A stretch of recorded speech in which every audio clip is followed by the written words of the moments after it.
Fala pessoal, boa noite, tudo bem?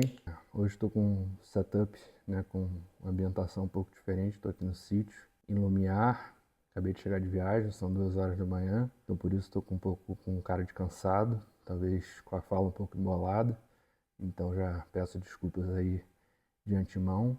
Como aqui o pé direito é um pouco alto, tem o mezanino aqui atrás, é possível que faça um pouco de eco, mesmo com o microfone. Então peço um pouco de paciência aí para todo mundo. Mas o assunto que eu queria falar hoje com vocês é uma coisa que eu vim pensando um pouco no carro, que eu já tinha pensado algumas outras vezes, que eu acho que ia ser legal de debater, sobre como por mais um pouco blasé e cafona e repetitivo que seja, eu queria debater sobre como o amor, como sentimento, é a força motriz do universo, é o centro do universo.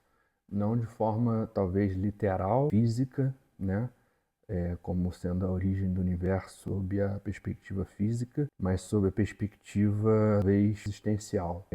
Muito provavelmente Sartre, né, que é um dos principais existencialistas aí, vai discordar comigo, mas paciência. E eu digo que o amor é a principal força motriz do universo, porque um pensamento que me ocorreu uma vez e que muito chama a minha atenção é que nenhum segurança, nenhum guarda-costas, por mais bem pago que seja e por mais importante que seja a pessoa, pode ser o presidente dos Estados Unidos, o presidente da Rússia, o Putin, o Trump, o Obama, presidente de qualquer lugar do mundo, a pessoa mais importante do mundo, o Elon Musk, o Mark Zuckerberg, nenhum guarda-costas, nenhum segurança desses caras, nenhum guarda-costas desses caras vai proteger esses caras, nenhum desses caras, como uma mãe protege um filho. E isso é uma coisa que é uma reflexão que eu acho muito interessante, porque se você pensar mais a fundo, é verdade, nenhum segurança vai se jogar na frente de um tiro, na frente de uma bala, para salvar a vida de um cara desses, independentemente do salário, como uma mãe se joga na frente de uma bala para salvar a vida de um filho. E o que explica esse comportamento? O que explica esse pensamento? Você pode oferecer 2 milhões de dólares por ano para um cara desses e falar que a missão dele é proteger o, o Elon Musk, o Trump, qualquer cara que seja. E na cabeça dele, ele tem aquela missão, ele tem aquele trabalho, mas no fundo, ele sabe que, na pior das hipóteses, por mais que seja o serviço secreto, por exemplo, porque o segurança dos Estados Unidos não tem segurança, o presidente dos Estados Unidos não tem segurança particular, né? É o serviço secreto que faz a segurança do presidente, entre diversas outras obrigações, né, que o serviço secreto tem, que muita gente não sabe. E não que eu saiba, né? Eu sei que tem outras obrigações, mas não sei quais são exatamente. Eu sei que tem algumas outras obrigações aí. E então o serviço secreto é um pouco diferente de segurança particular, porque tem toda a questão de carreira e tal, não sei o quê. Mas, na pior das hipóteses, se você falhar na sua missão ali, você não vai perder um pedaço da sua vida, né? Se você falha no seu trabalho, você falhou no seu trabalho.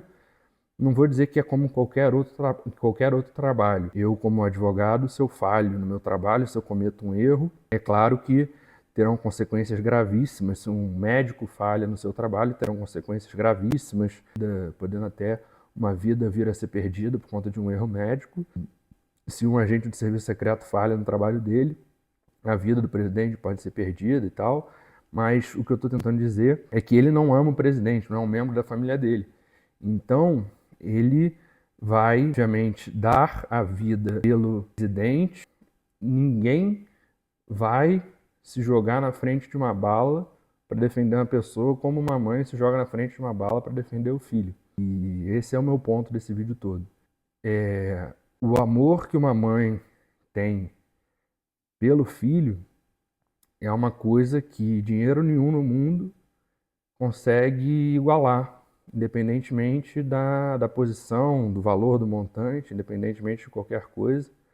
E, obviamente, assim, as famílias têm suas diferenças, as pessoas têm suas realidades diferentes, as pessoas têm seus relacionamentos diferentes. E aqui eu falo pela minha experiência com a minha mãe e, e pelo que eu observo ao meu redor, com as pessoas que eu tenho proximidade. Eu posso afirmar com todas as letras que a minha mãe se jogaria na frente de um tiro para me salvar com muito mais afinco do que qualquer segurança de qualquer presidente bilionário da face da Terra. E disso eu não tenho a menor dúvida. Então isso para mim é o exemplo mais crasso, né, mais latente de que o amor supera o dinheiro em todos os sentidos. É que nem aqueles vídeos que as pessoas fazem para ganhar like, né? De quase um clickbait, digamos assim, para chamar a atenção. Tipo, você prefere 10 milhões de reais ou não sei o que lá. Você prefere ter câncer ou 10 milhões de reais. Aí a pessoa vai fazendo várias escolhas, não sei o que, até que o momento que a pessoa escolhe, você prefere ter 10 milhões de reais ou acordar amanhã vivo. Aí a pessoa fala, eu prefiro acordar amanhã vivo. Aí o entrevistador fala, tá vendo? Então a sua vida vale mais do que 10 milhões de reais, você tem que dar mais valor à sua vida, blá. Assim, esse conteúdo é um pouco raso no sentido de que, assim, claro que a vida vale muito mais do que qualquer dinheiro e tal, a nossa vida, porque não adianta nada a gente ter 100 milhões de dólares se a gente não tiver vida. Porque a vida é o mais importante de todos os bens. Não bem, porque a vida não é um bem, né? Mas a nossa vida é a coisa, no sentido amplo, que a gente possui, é a coisa mais importante que a gente possui. Então, da mesma forma que no outro vídeo eu falei que não adianta a gente fazer nada se a gente não dormir bem, não adianta meditar, não adianta ler, não adianta se exercitar. Se não dormir bem, não adianta nada você ter bons relacionamentos interpessoais, você ter dinheiro, você ter qualquer coisa se você não tiver a sua vida, se você não estiver vivo. Não adianta nada você ter dinheiro, você ter não sei o que, você ter não sei o que, se você não estiver vivo. Não adianta. Então a vida é o seu bem, por mais que não seja um bem material, é um bem imaterial, mas é o seu bem, é a sua posse, digamos assim, mais importante. Porque sem a vida, o resto não serve para nada. Você pode ter 10 Ferraris na garagem, olhando sob uma ótica de bens materiais. Você pode ter 10 Ferraris na garagem, que se você estiver morto, você não vai poder usufruir. Você pode ter 10 filhos maravilhosos, olhando sob a ótica dos relacionamentos familiares, interpessoais, como um todo. Você pode ter 10 filhos maravilhosos que você é apaixonado, mas que se você não tiver vivo, você não vai poder usufruir da companhia deles. Então, isso também trazendo a reflexão da importância de se cuidar e de ter uma vida longa e saudável.